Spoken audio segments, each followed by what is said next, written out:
Hi guys, it's me again, Mike. So, super lamig dito sa Israel, sa labas namin. Bumili lang ako ng tinapay. Tapos nakita ko itong, natuwa lang ako dito yung pag-ano ng basurahan nila. Ayan o. Hindi ka guys, sa Pinas mano-mano. Paano masabi? Pero dito high-tech masyado. Tignan natin. Pati basurahan din lang. Hindi, para din makita ninyo. Makita ko rin. Sige, ano ko sa inyo ng manual. Una yun lang.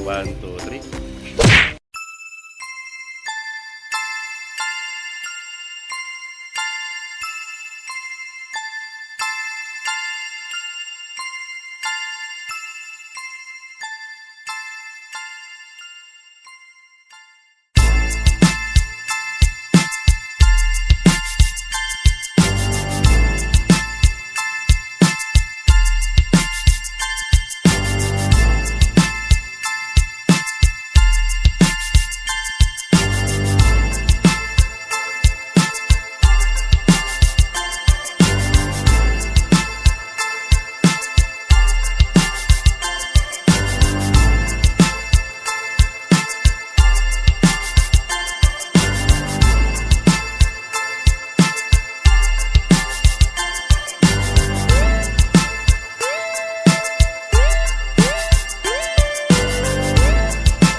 Yun nga.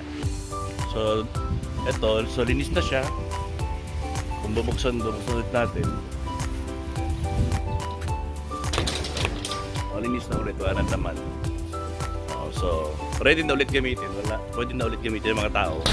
Kasi puno na siguro yung laman niya. Kasi ang lalaki ng mga condo rito sa likod ko. Ayan, yung condo namin.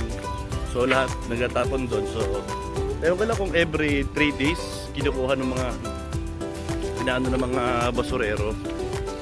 High-tech yung gamit nila. Natuwa lang ako. Sinama ko lang din sa vlog. So, nakita niyo kung ganong kalinis dito sa Israel, kung ganong so, parang nila i-maintain yung kalinisan nga. Tsaka yung high-tech yung equipment nila, yung mga truck nila. Sa atin kasi truck talaga, ihagis. Sa atin, di hagis-hagis. Ito, ganun. So yun lang guys, maraming salamat. Good morning to all. So bumili lang ako ng tinapay. Nakapag-vlog pa nandito.